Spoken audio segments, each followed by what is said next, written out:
Hey guys, welcome back to Taste of Victory. I'm TastyRC, and today I got some incredibly hyped news for you. So a member in the Digimon TCG 2020 Discord server has been working on a automated sim, kind of like Yu-Gi-Oh! Pro, Dev Pro, whatever you call it, similar to that. Their name is Evaslur, I believe you would pronounce it. It looks like it's Evaslur, but they've been working on this for months, and Evaslur is the first one to release it. So this is a beta. You can see it's 0.1.4. So there's a lot of glitches. Not every card is in. This does only have booster set 1 and the 3 starter decks and a couple promos. But with glitches or not, it still works really great when I've been trying. And this is so hyped. So let's get into a game right away to see how it works. Okay, so we got a challenge from Arthur. So this is cool. It has a little rock, paper, scissors thing like Yu-Gi-Oh! Pro also does. So I like the representation too, because Jagamon's a rock-based Digimon. Grand Kuwagamon, I believe this is a... It's like scissors based because attack. The art is from the card Dimension Scissor, and then paper gets turned. Trees get turned into paper. So Cherrymon that's so cute. So it's a draw. So I'm guessing it just picks the first option if you didn't pick something. So I'm just gonna go with confirm. Seems like he timed out. It's a draw again. Okay, so let's just go back to rock. Okay, all good. Okay, so yeah, it's all automated. It's like Yu-Gi-Oh! Pro. Because I know before this we've been making videos using Tabletop Simulator, which is a lot clunkier because it's like all manual. And like I get why it is. Like it's 3D because you're supposed to play it to simulate all kinds of board games with like figurines and stuff. But for the sake of just wanting to play the Digimon card game, it's kind of clunky. And like this is great because I've been testing it this morning and games go by so much faster than on Tabletop Sim. It's crazy and I love it. I think it's also helpful to help players learn. Like people always forget to do their draw in Tabletop Simulator, and this way the game does it for you automatically. And I love the layout. I love the giant card to the left so you can read it easily. And I love that you can just hover over it and it'll show it for you. Because in Tabletop Sim you have to hold the Alt button, so that gets a little tiring. And I love this. When you play them, it shows them like that. I don't know if that's because it's loading or if it's to show you that you can't attack that turn because they're just played, but it's pretty cool. So he goes ahead and does the Petermon Tinkermon combo, which is really good to get off first turn. So to Digivolve, I thought you would go to the hand, but you actually click on the card you want to Digivolve and then click Digivolve. So that's interesting. I think that's probably more intuitive and it's just me being weird. But yeah, we just get a free Digivolve. If you want to play something, you hover over it and then you click on play. So let's see, do we have any champs? We do. So I could Digivolve into my blocker Quadramon. That's only going to be 2. I still have 3 memory. So let's see here. I can keep Digivolving because I do have my Mega, but he has 2 monsters on the field, so I could Digivolve up and block both of these. So I'm just going to hardcast Agumon because that does leave me at 0, and then I could choke him for 2 memory next turn. So yeah, it does gray you out to let you know you can't attack this turn. That's pretty cool. So he only starts off with 2 memory. Ideally, you want to leave someone at 1 as often as you can, as I said before, but this 2 is still very little to work with. And Quadramon destroys or deletes either of these 2 on block, so it's totally fine. He already has 3 monsters on the field. If you get that Petermon combo off, you get so much advantage. It's crazy because he can attack for all 3 of these. None of them have summoning sickness anymore. So if I didn't have Quadramon, he would be pushing for a lot of security right now. Thankfully, Quadramon deletes any of these. And I don't know off the top of my head if booster set 1 yellow has any 2-cost ultimates. I mean, probably, right? But I don't know. So hopefully if he does want to Digivolve, he's gonna just pass turn. So he would have to attack first, which means at least one of them is dying. Probably take out Lavramon because that Inheritable is really good, even without Shining Greymon. Or maybe take out Petermon since he's a champion, higher level than the other 2, so you can Digivolve higher faster. So my opponent's just thinking about their turn, what they're going to do. So we have a little timer here. That's pretty cool. Okay, so 2-cost champion, right? I didn't. The other 2 were rookies. I don't know why I was thinking that Petermon was the only champion on the field to Digivolve into an ultimate. So yeah, that makes sense. So Caesarmon's really good. It's a jamming Digimon, so you could just attack and not worry about dying to a Digimon. So he goes ahead and starts with 2 memory with TK, so all his security Digimon are stronger. So you can see here the automated thing is to hatch or move, since those are the only 2 things you can do in the racing area phase. In the racing phase, so I'm just going to move. So now I got 2 blockers, but he chose not to attack this turn, so that's interesting. So I'm going to want to keep 1 and then leave the other, I think is what I'm going to do. So this one has more sources, so I'm going to Digivolve Quadramon into my 2-cost ultimate, Groundramon, so it's still my turn, thankfully. So we got a lot of Terra Forces, which I am running at 4. I would prefer to see that on my securities. And I got like all my ultimates here, so hopefully we can start doing something soon. It's going to Digivolve into my Mega. No Omnimons, unfortunately, and I'm running him at 3, so hopefully it's in security. So this, like I said earlier at the beginning of this video, this is only booster set 1 cards and the starter decks and a few promos. So it's kind of like our English meta, except we were missing like entire colors, I think, because purple and black were booster set 2 in Japan. So like if you're thinking of it as least practicing for like the Omnimon mirror or something, you know, like blue Omnimon Turbo versus red Omnimon Turbo. It's cool, practice for that.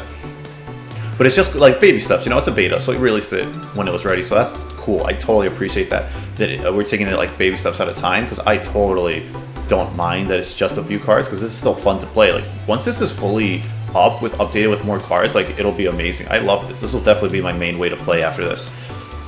So it shows you on the left, it shows you who you are, your name that you put at the start, and you can target their security here, or you can surrender on your board. So this guy's getting a lot of advantage right now. He's like trying to, excuse me, he's like trying to just power up the board to do 5 attacks all at once. And he does have a blocker, unfortunately. I still haven't drawn to Omnimon either. I don't want to spend 8 with Terra Force, because even if I do delete something, it's not gonna matter with how much memory that would give him. So I'm just gonna, so to attack, you click on it, declare attack, and then security's over here, but you have to click under their name, and I get it because you are targeting them, but I think it'd be more intuitive to put that next to the security or something, especially so it doesn't line up like this, because usually TCGs are like, you know, like across each other from like that, like the stuff. You see what I'm saying? Like, my deck's over here, his deck's over there, so like my name should be here, his name should be there. I think it should be more intuitive. So he goes ahead and blocks my Phoenixmon, so that destroys his blocker, so less chance of lethal on board, thankfully. I don't want to Digivolve Cortramon because I want to blocker on field with how much he has. I don't have a champion though, so while I would like to hardcast the Biomon just so I can start attacking next turn, I'm just going to Digivolve it. And so this kind of works out. I'm just going to play this Agumon to choke him at 1 memory. So you can't Digivolve into anything too scary with only that 1 memory. And he does have TK on the board, so hopefully he doesn't get too many more of those, because once this starts ramping up, man, their security is so hard to get through for yellow, so hopefully we don't see too much of that in this turn.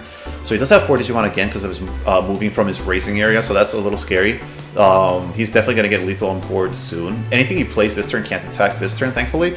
And with my blocker, he'd only have 3 cards, but that's, so he should in theory not have lethal next turn unless he hardcasts something in addition. No, yeah, he can't hardcast more than 2 things this turn, so we should be able to get at least 2 more turns out of this. Ooh, remove one of your Pokemon Digimon starts. Okay, so he destroys my Cortramon, so that's really unfortunate. Good play on his end. But that does pass turn, so I'm not as scared. And it does give me an entire 4 memory. So I had no champion, so I'm just going to go ahead and attack with Phoenixmon to try to start chipping away the security at least. Thankfully it was Petermon, which is pretty low, so I didn't have to worry. Most of Yellow's ultimates are pretty low memory though, so I don't have to worry. Even if I mean, Megas are pretty low DP, so I don't have to worry with Phoenixmon too much because of how high up it is. So fortunately still no blocker, and there's not much I can do. This would start him at 4 memory, but that's still a lot to work with, so can't Digivolve, so I think I'm just going to hardcast. Oh, I should have attacked. Why didn't I attack? Then I could have said, oof, that was such a misplay. Oh, something happened like off screen while I was recording, so like that totally distracted me, and I wasn't thinking my plays through because well, with the 2 memory, 2 plus DP from TK, they would have both died anyways unless I reveal like options or something. So it would have ruined. Wouldn't be able to Digivolve up if I do draw champions or something next turn, like a blocker, which I would need to go into. So he plays another TK, so I'm probably not going to get anything out of this turn. Okay, start him off with 1 memory, so he just goes ahead and starts. Okay, so Gravity Crush does let me Digivolve this turn into Wargreymon. Get security attack +1, so that would be 2. So I could swing for game right now because it doesn't have blocker, thanks to Gravity Crush. So this card is definitely situation. I'm literally only running it at 1, so this might be the one time it worked out. So I'm going to go ahead and Digivolve into Greymon. 3 memory, that lets me keep turn. So I only get security attack +1 this turn until the end of your turn, so I'm going to go ahead and attack. So I don't believe he has any blockers, so hopefully we get like some champion or rookie or something. So far so good. Great. So now these 2 can die and it doesn't matter. Ooh, I do not want to Digivolve. Yeah, I wanted to attack. Attack security, because all we need to do is get rid of those. So he dies, and that's fine, because Biomon did its job. So attack security again. Agumon can die, don't care. And then just attack with Phoenixmon for game. And that is the win. So I was really worried there, because he was really ramping up for a powerful final turn, but we managed to pull it around and win it. So that was great. Great comeback.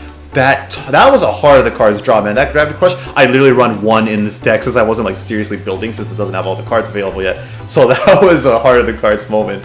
Really good to see that comeback. That was pretty hype.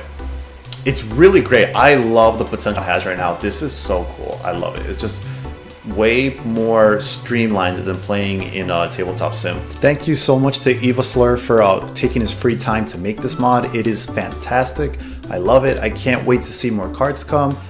Please be respectful, as there's not all cards in the mod right now. They'll come as you can get to them, and I really appreciate the work that they've done and all the beta testers and for releasing it. And I guess that'll be it for this. I will definitely be interested in making more vids. If the more cards this gets, the more it'll be my main platform for making vids on the game, because like I said, it's just more fun, honestly, than having to manually move everything on Tabletop Sim indirectly. So you could download this on Discord on the official Digimon card game TCG 2020 server. I will link the server invite below, and you can just join it, read the rules and agree to them, and then you will go on the left down to the ChronoBattle channel. It'll say #ChronoBattle. So you'll go in there and you'll click on pins that will look like this, and there you will find the download link and a quick little tutorial on how to download it and install it and run it. So thanks for watching, guys. I hope you all enjoyed the video. I hope you have as much fun using the automated sim as me, and thank you so much again for everyone involved in making it.